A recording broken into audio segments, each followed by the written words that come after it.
Assalamualaikum warahmatullahi wabarakatuh. Kembali lagi dengan saya, Sahabat Duta News TV, yang Nurullah. Eh, kita akan membahas tutorial dan info seputar jurnalistik atau wartawan. Pada kali ini saya akan membahas masalah tutorial serta info seputar jurnalis, yaitu ini ada request ya, beberapa pertanyaan yang diajukan oleh sahabat-sahabat duta melalui DM saya, melalui WA. Apakah wartawan itu, kata dia, tidak bisa dipidanakan? Oke, kita bahas masalah apakah benar wartawan itu tidak bisa dipidanakan. Sahabat-sahabat Duta News TV, sebenarnya betul, wartawan itu tidak bisa dipidanakan, tanda kutip, kecuali dia melakukan tindakan-tindakan kriminal. Karena wartawan dalam melaksanakan tugasnya itu dilindungi oleh Undang-Undang Pokok PES nomor 40 tahun 1999. Wartawan dalam melaksanakan tugasnya ya itu tidak bisa dipidanakan kecuali dia melakukan tindakan kriminal. Contoh kecilnya nih, seorang jurnalis dalam melakukan peliputan di peliputan gubernur atau presiden ya, atau peliputan peristiwa lain. Dia selama perjalanannya dalam melakukan peliputan mengemban amanah Undang-Undang nomor 40 tahun 1999. Tapi yang jadi persoalannya ini yang bisa dipidanakan ketika wartawan itu contohnya saat melakukan peliputan seandainya nyopet. Nah, ini kriminalnya yang bisa ditangkap. Tapi kalau pekerjaannya dia dalam melaksanakan tugas itu tidak bisa dipidanakan atau dikriminalkan. Atau saat dia melakukan peliputan, dia melakukan tindakan kriminal, contoh kejahatan pencurian sepeda motor seandainya. Nah, ini di luar konteks pekerjaan profesi dia sebagai wartawan, artinya nyambi artinya. Nah, kriminalnya di situ. Sebenarnya saya tahu maksud tujuan sahabat-sahabat duta menanyakan apakah tidak bisa dipidanakan. Wartawan dalam melaksanakan atau mengemban amanah Undang-Undang 1999 itu sudah jelas. Pada Undang-Undang nomor 40 tahun 1999 itu tentang pers, ada pasal 18 ayat 1 yang mengatakan tindakan menghalang-halangi kegiatan jurnalistik jelas diatur dan menyebutkan bahwa setiap orang secara melawan hukum dengan sengaja melakukan tindakan yang berakibat menghambat atau menghalangi pekerjaan jurnalis itu dapat ancaman pidana, sahabat-sahabat, yaitu pidananya yaitu denda 500 juta atau kurungan paling lama 2 tahun penjara. Jadi dalam melaksanakan tugasnya, wartawan ketika dia mengemban amanah, dia ada oknum yang menghalang-halangi untuk mencari informasi seputar berita yang dibutuhkan oleh masyarakat atau negara, maka jelas pada pasal itu bahwa barang siapa yang sengaja menghalang-halangi, menghambat mencari berita atau mencari informasi seorang wartawan atau jurnalis, maka diancam dengan hukuman selama-lamanya 2 tahun dengan denda 500 juta. Jadi kalau nggak mau diancam seperti itu atau kena denda sebanyak itu, ya jangan dihalang-halangi gitu. Artinya tidak bisa dipidananya di situ, karena wartawan itu betul-betul itu bukan pekerjaan yang gampang dalam melaksanakan amanah undang-undang itu. Makanya di dalam undang-undangnya pun, undang-undang pers oleh negara dibuat khusus. Maka kemarin sudah sedikit saya buka ya masalah undang-undang itu ya. Itu dalam melaksanakan tugasnya wartawan itu disediakan khusus, yaitu Undang-Undang Pokok Pers nomor 40 tahun 1999 atau yang disebut dengan Undang-Undang Lex Specialis gitu. Itu. Terus yang kedua ya, kenapa wartawan tidak bisa dipidanakan? Ini tanda kutip ya, konteksnya masalah pemberitaan ya, bukan masalah lain-lain. Kalau kriminal itu tadi udah saya singgung ya, kecuali tanda kutip dia melakukan kejahatan atau kriminal saat melaksanakan tugas. Sudah jelas, bukan profesi wartawannya tugasnya yang dipidanakan, tapi kriminalnya gitu. Itu bisa dipidanakan kalau dia melakukan kriminal, tapi selagi dia masih tidak lepas dari koridor, dari real, melaksanakan betul undang-undang tupoksinya sebagai jurnalis, ya jelas wartawan tidak bisa dipidanakan. Ini jawabannya. Terus seandainya ada sengketa masalah pemberitaan atau apa, atau publikasi. Jadi begini sahabat-sahabat ya, ini saya meluruskan sedikit. Tadi kalau ada kekeliruan, ya mohon nanti kritik dan sarannya silahkan tulis di komen. Jadi setelah wartawan itu mencari berita, mencari data, dia menyusun berita tersebut ya, terus dilaporkan kepada redaksi ya, hasil peliputannya tadi, maka dengan secara tidak langsung tanggung jawab seorang jurnalis atau wartawan itu selesai atau kewajibannya. Adapun setelah dimuat atau disebarluaskan oleh redaksi, itu bukan lagi tanggung jawab seorang wartawan, melainkan tanggung jawab redaksi, kira-kira seperti itu.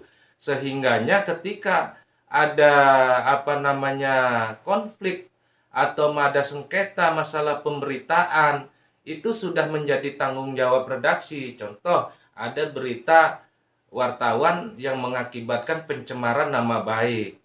Nah, gitu. Sudah dipublikasikan, sudah disebarluaskan. Nah, ini yang pertama bertanggung jawab masalah ini ya, itu bukan lagi wartawannya, melainkan redaksi. Karena redaksi itu ada penanggung jawab berita atau penanggung jawab redaksi. Ada redaktur pelaksana, redpel kalau disebut. Ada pimpinan redaksi atau disebut pimpred.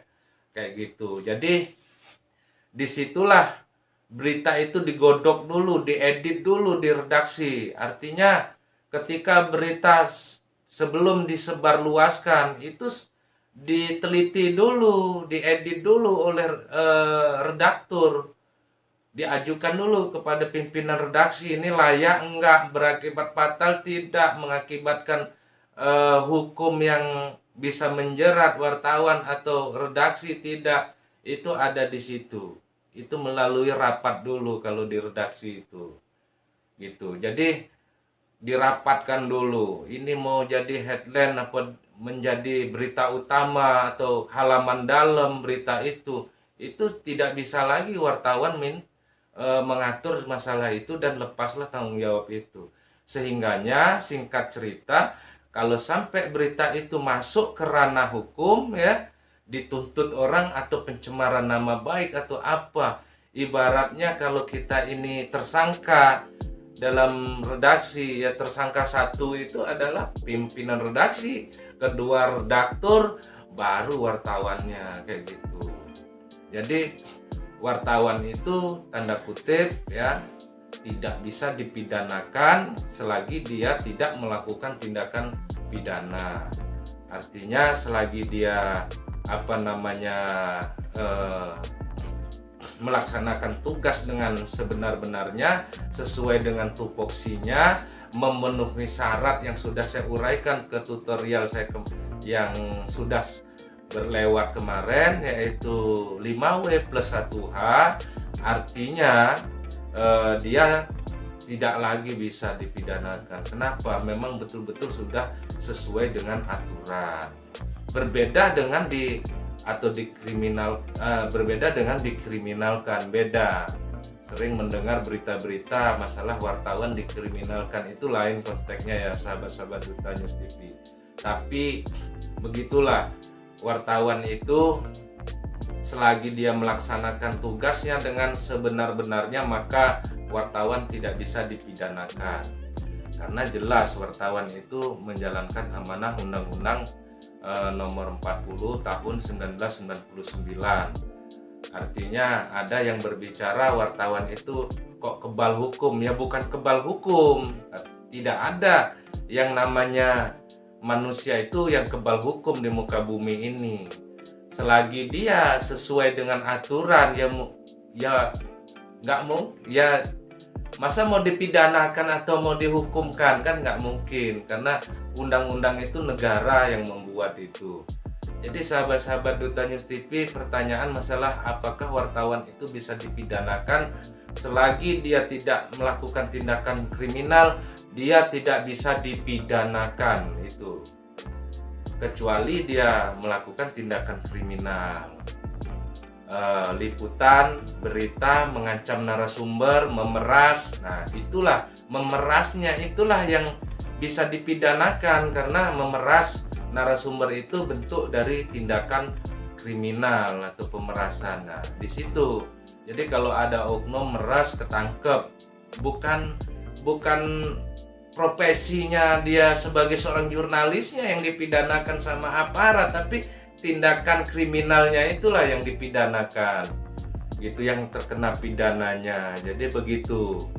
Jadi masalah ada sengketa masalah pemberitaan, seandainya di dalam Undang-Undang Pokok Pers nomor 40 tahun 1999 sudah jelas, di situ ada hak jawab, ada hak koreksi. Jadi bagi narasumber atau masyarakat yang merasa keberatan atau merasa dirugikan masalah pemberitaan, ajukan saja hak jawabnya atau hak koreksinya.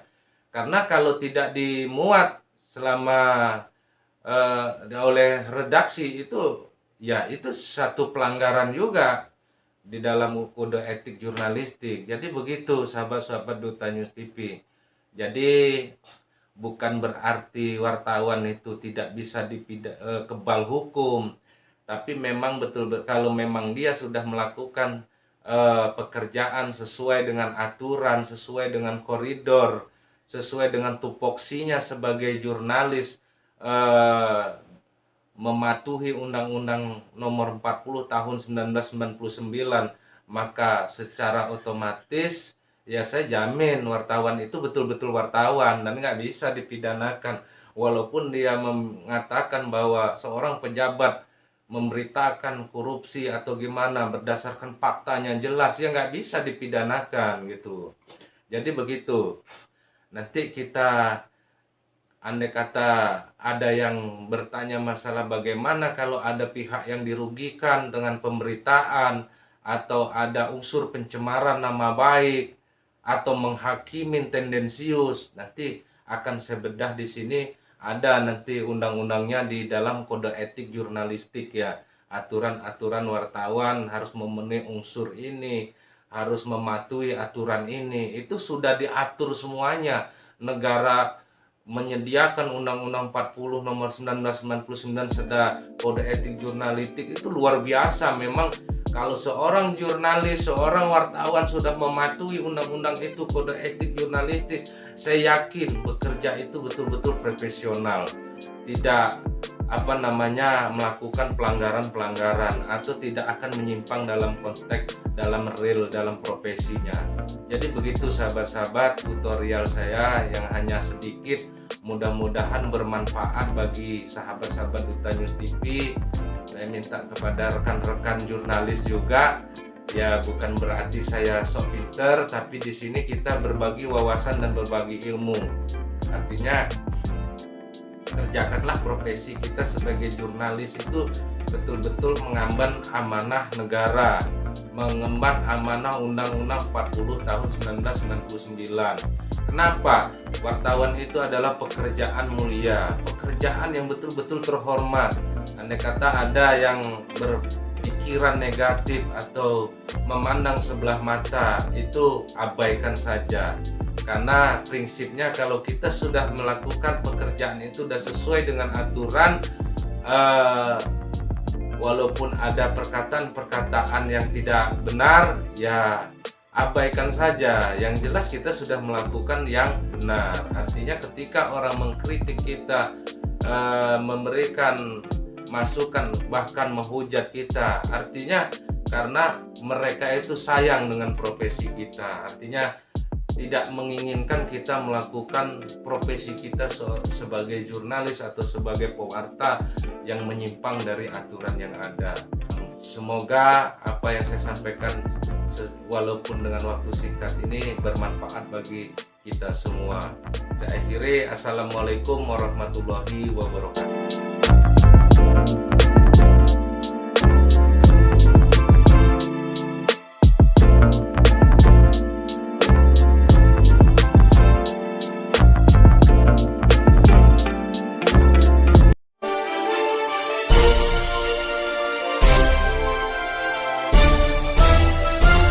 Audio Jungle.